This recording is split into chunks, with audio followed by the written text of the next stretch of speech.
Israel's defensive strategy is important, according to VP Harris, because far too many Palestinians have lost their lives without cause. The Biden administration's handling of the Israel-Hamas war was defended by Vice President Harris in an interview. However, she did concede that too many innocent Palestinians had died and that Israel's defensive strategy matters. There is no doubt in our minds that Israel has an inherent right to self-defense. And how it does so matters, Harris said in an interview that will air Tuesday evening with MSNBC's Lawrence O'Donnell. I believe we are all aware that far too many innocent Palestinians have been killed, as I have stated numerous times.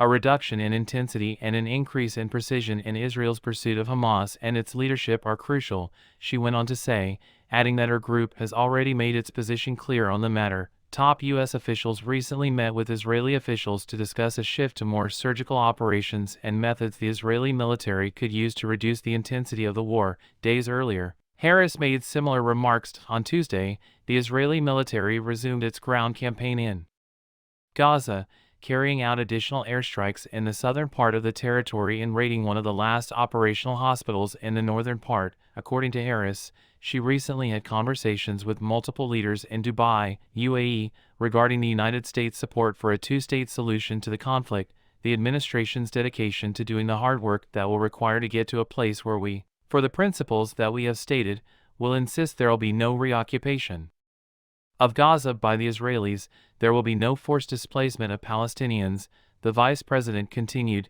Despite admitting that a two-state solution would be elusive, the administration maintains that it will keep trying to negotiate one. According to National Security spokesperson John Kirby, negotiators are still far from reaching an agreement on a two-state solution between Israel and Palestine. This comes as the war with Hamas is set to transform the region and raise questions about the future of the Palestinians in Gaza. Kirby stated that the government will continue to meet with political leaders from both parties.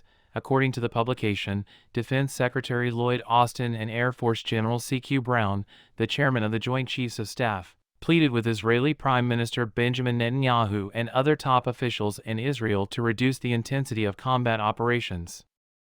Brown and Austin urged Israel to conduct more targeted raids in Gaza in order to reduce civilian casualties, increase humanitarian aid reaching the enclave's population, and win back international support for the effort. According to the journal, American and Middle Eastern diplomats are trying to persuade Israel to end its military operation in Gaza, which has been going on for quite some time, by holding these meetings. U.S.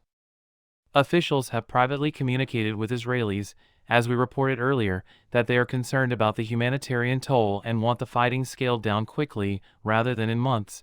But Israel has refused demands to halt the current round of intense fighting, suggesting that this level of fighting could continue for months more. The tone exuded determination. A senior American official told the journal, "I think this is still a society still very much in mourning given the horrific nature of October 7th, referring to the attack on Israel by Hamas that started the war. The Israeli side has expressed its desire to see this mission through, according to the official, especially if Israel is pressured to weaken its ground offensive by the end of January. Analysts express skepticism that the Israelis can achieve victory within a timeframe set by the United States. As stated by Giora Eiland, a former chair of Israel's National Security Council and Army general, "If we end the war right now, it will be a terrible Israeli defeat." In an interview with the journal. Further, Eiland expressed his doubt that ground forces could be effectively withdrew in favor of airstrikes and commando raids to depose Hamas. Former Israeli diplomat Alon Pincus writes in an opinion piece for Haaretz that American President Joe Biden knows Netanyahu is trying to drag America into a larger conflict for political benefit.